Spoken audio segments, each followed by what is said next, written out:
Hello दोस्तों, नमस्कार। स्वागत है आप सभी का आपके अपने यूट्यूब चैनल में। दोस्तों, जैसा कि आप सभी को पता है, एसएससी जीडी का जो परीक्षा है वो 10 जनवरी से 14 फरवरी के बीच में होने जा रहा है। जिसने भी अभी तक तैयारी शुरू नहीं किया है तो बहुत ही कम समय बचा है, तैयारी फटाफट से स्टार्ट कर दीजिए। 100% सिलेक्शन पक्का करना है आपको इस चैनल से। सभी के सभी चैनल के साथ जुड़ जाइए, चैनल को सब्सक्राइब करके बेल आइकन ऑन कर लीजिए। इस बार 100% सिलेक्शन हमको लेना है एसएससी जीडी में। आज हम पढ़ेंगे जीके का पहला प्रैक्टिस सेट। जी हाँ, जीके का पहला प्रैक्टिस सेट है और इस प्रैक्टिस सेट में बिल्कुल एग्जाम वाला प्रश्न मैंने इंक्लूड किया है। पेपर से पहले ये सभी प्रश्न आपको रट लेना है, क्योंकि हूबहू ये प्रश्न आपका पेपर में छपेगा। तो वीडियो पूरा देखिएगा, बिल्कुल भी वीडियो को स्किप मत कीजिएगा। तो देखिए दोस्तों, क्वेश्चंस आपके स्क्रीन पे आ गए हैं। उससे पहले जिन्होंने भी इस वीडियो को अभी तक लाइक नहीं किया है तो पहले आप लाइक कर दें इस वीडियो को, और वीडियो को सभी दोस्तों तक पहुंचाने के लिए शेयर भी कर दीजिए। तो स्टार्ट करते हैं पहले क्वेश्चन के साथ। पहला क्वेश्चन है, भीमताल झील कहाँ पर स्थित है? Where is Bhimtal lake located? साथ साथ में आप सभी को हर क्वेश्चन का आंसर कमेंट करके बताना भी है, इससे आपकी तैयारी और अच्छी होगी। भीमताल झील जो है ये उत्तराखंड में स्थित है। जिन्होंने भी आंसर किया है ऑप्शन ए को, उनका आंसर राइट होगा। नेक्स्ट क्वेश्चन है, भारत में पहली जनगणना की शुरुआत कब हुई थी? अब इसमें कन्फ्यूज़न ये होता है कि अगर आपको सीधा पूछ ले कि when was the first census started in India, अगर सीधा ही पूछ ले तब तो आपका आंसर होगा 1872 में।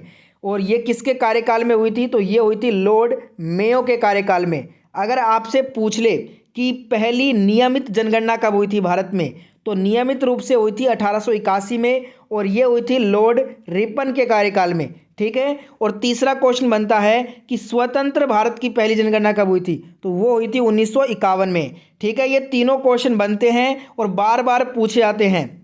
हमसे पूछा गया था पहली जनगणना सीधा, तो हमारा आंसर होगा ऑप्शन ए 1872। समझ में आ गया सबको? चलते हैं नेक्स्ट क्वेश्चन की तरफ। अगला क्वेश्चन है, कौन से ग्रह सूर्य के सबसे अधिक निकट है? Which planet is closest to the सन?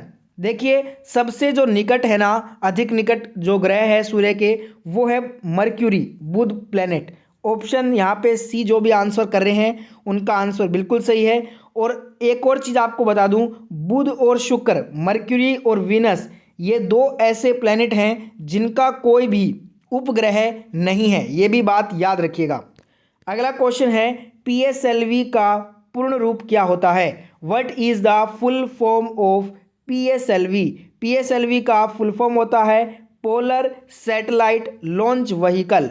जिन्होंने भी आंसर ऑप्शन ए किया है उनका आंसर बिल्कुल राइट है। सभी के सभी आंसर कमेंट जरूर कीजिए, सभी के कमेंट मैं पढ़ता हूं लास्ट में। नेक्स्ट क्वेश्चन, गौतम बुद्ध का जन्म कब हुआ था? When was Gautam Buddha born?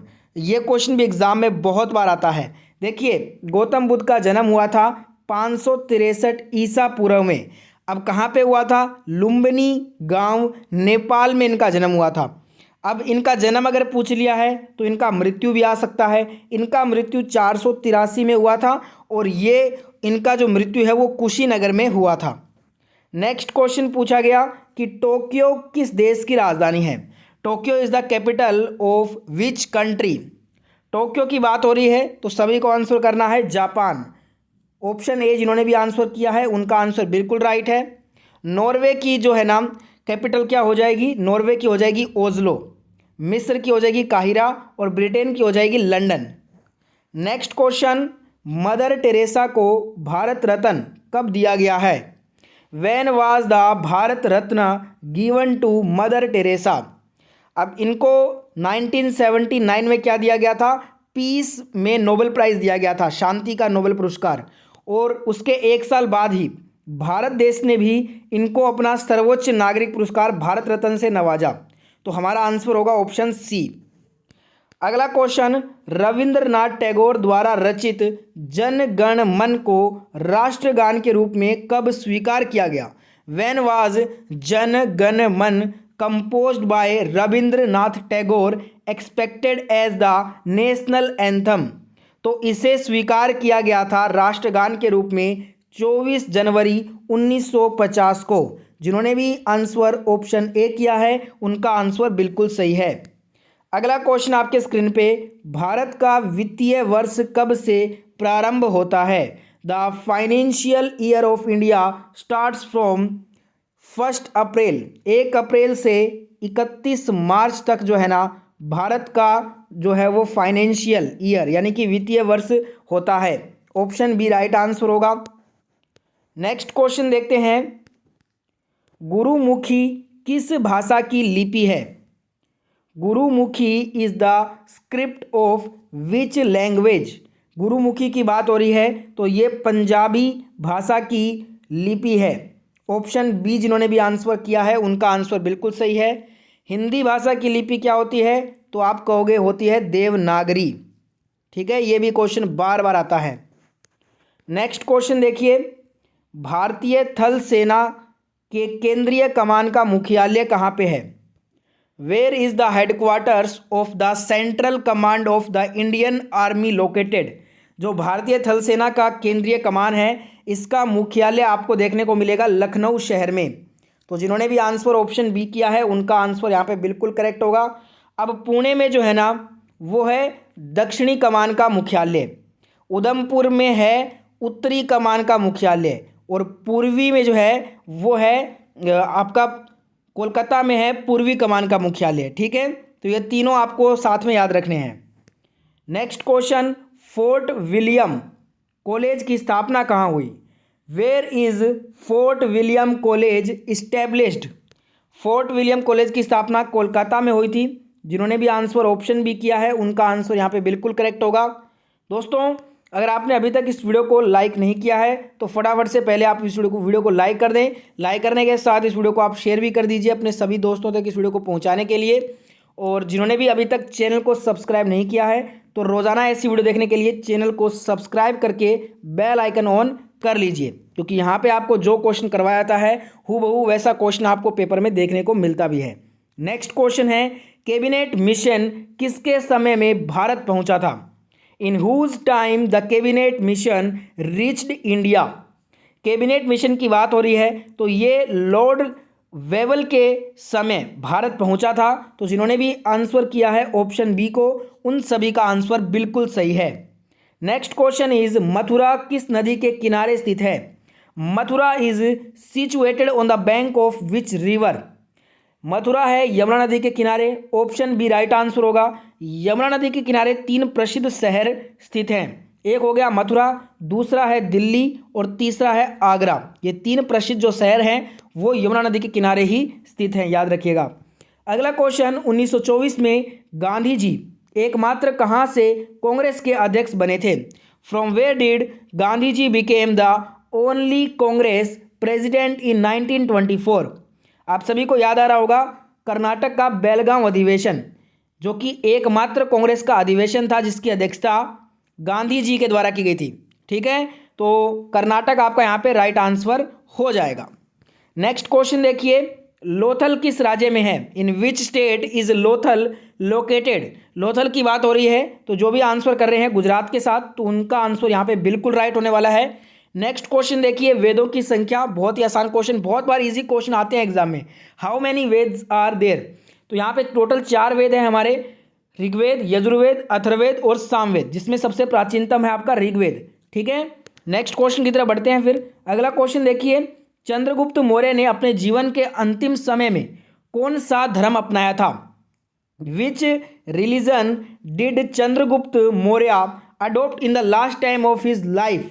तो आपको पता होगा चंद्रगुप्त मौर्य ने अपने जीवन के अंतिम समय में जैन धर्म को अपना लिया था। तो इनका आंसर यहाँ पे राइट आंसर होगा ऑप्शन सी। और अगर सम्राट अशोक का पूछ ले तो सम्राट अशोक ने अपने जो लास्ट टाइम में जो धर्म अपनाया था वो बौद्ध धर्म अपनाया था। दोनों का याद रखना है आपको। अगला क्वेश्चन, हल्दी घाटी का युद्ध कब हुआ था? When did the battle of Haldi Ghati take place? तो हल्दी घाटी का जो युद्ध है ये 1576 में लड़ा गया था और ये अकबर की सेना और महाराणा प्रताप के बीच में लड़ा गया था। अगला क्वेश्चन है कि सुनामी ये किस भाषा का शब्द है? Tsunami is the word of which language? यहाँ पे बात हो रही है सुनामी की, तो सुनामी जो है ये आपका जापान भाषा का एक शब्द है। तो यहाँ पे जो भी आंसर कर रहे हैं ऑप्शन बी के साथ उन सभी का यहाँ पे आंसर बिल्कुल राइट होगा। ठीक है, बढ़ते हैं नेक्स्ट क्वेश्चन की तरफ। अगला क्वेश्चन आपके स्क्रीन पे, किस देश को दक्षिण का ब्रिटेन कहते हैं? Which country is known as Britain of the south? Britain of the south is called New Zealand. तो यहाँ पे ऑप्शन बी जो भी आंसर कर रहे हैं उन सभी का आंसर बिल्कुल राइट है। नेक्स्ट क्वेश्चन, किस नदी को कोयला नदी भी कहते हैं? Which river is also known as Koel river? तो यहाँ पे देखिए, जो कोयल रिवर है ना, कोयला नदी, ये राइन नदी को कहते हैं। तो जो भी आंसर कर रहे हैं ऑप्शन सी के साथ, उन सभी का आंसर बिल्कुल राइट होगा। नेक्स्ट क्वेश्चन, किस देश के घास के मैदान को पंपास कहा जाता है? The grassland of which country is called Pampas? Pampas जो है ये अर्जेंटीना देश के घास के मैदान को कहते हैं। तो जिन्होंने भी आंसर ऑप्शन ए किया है उन सभी का आंसर यहाँ पे बिल्कुल राइट होगा। नेक्स्ट क्वेश्चन, संसदीय प्रणाली किस देश के संविधान से ली गई है? The parliamentary system is derived from the constitution of which country? तो ये आपका जो है ना पार्लियामेंट्री सिस्टम, इसे हमने डिराइव किया है ब्रिटेन से। ठीक है, ब्रिटेन से बोरो किया गया है ये। ऑप्शन डी यहाँ पे करेक्ट आंसर हो जाएगा। नेक्स्ट क्वेश्चन इज, किसे भारत का बिस्मार्क कहते हैं? Who is called Bismarck of India? देखिए, जिन्हें हम आयरन मैन ऑफ इंडिया कहते हैं, सरदार वल्लभ भाई पटेल जी को, उन्हें ही हम बिस्मार्क भी कहते हैं। तो ऑप्शन बी जो भी आंसर कर रहे हैं उनका आंसर यहाँ पे बिल्कुल करेक्ट होने वाला है। नेक्स्ट क्वेश्चन आपके स्क्रीन पे आ गया, फटाफट से बताइए क्या आंसर होगा इसका। Article 25 deals with what? अनुच्छेद 25 किससे संबंधित है? तो अगर आप आंसर कर रहे हो ऑप्शन सी को, धार्मिक स्वतंत्रता के अधिकार से, तो आपका आंसर यहाँ पे बिल्कुल करेक्ट है। और संवैधानिक उपचारों का अधिकार ये आपका 32 से बिलोंग करता है। नेक्स्ट क्वेश्चन, संसद का निर्माण किससे होता है? Parliament is made up of. यहाँ पे बहुत बार आसान क्वेश्चन आते हैं, बार बार ये बोल रहा हूँ क्योंकि बहुत बार पूछे जाते हैं, बहुत ही इजी क्वेश्चन एग्जाम में कई बार। तो राष्ट्रपति, लोकसभा, राज्यसभा, तीनों से मिलकर बनता है हमारा पार्लियामेंट। तो करेक्ट आंसर होगा option D, all of the above. अगला क्वेश्चन, भारत के प्रथम प्रधानमंत्री कौन थे? Who was the first prime minister of India? It is Pandit Jawaharlal Nehru ji. तो ऑप्शन डी यहाँ पे करेक्ट आंसर हो जाएगा।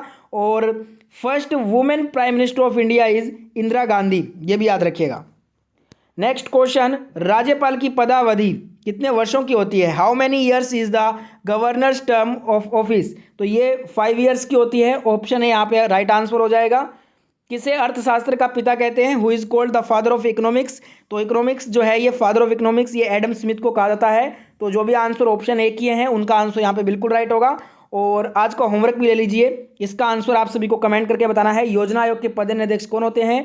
Who is the x office chairman of the planning commission? अब यहाँ पे प्लानिंग कमीशन को अब बोलते हैं हम नीति आयोग। योजना आयोग को अब नीति आयोग कहा जाता है। तो आपको बताना है इसका जो चेयरमैन है वो कौन होता है। ठीक है, तो जिनको भी आंसर मालूम है इसका कमेंट करके बताइए। अगर आपको ये वीडियो अच्छा लगा है तो वीडियो को लाइक करें, शेयर करें, कमेंट करें। कोई भी क्वेश्चन में डाउट है तो वीडियो को लाइक शेयर के साथ चैनल को सब्सक्राइब करके बेल आइकन ऑन कर लीजिए। जय हिंद, जय भारत।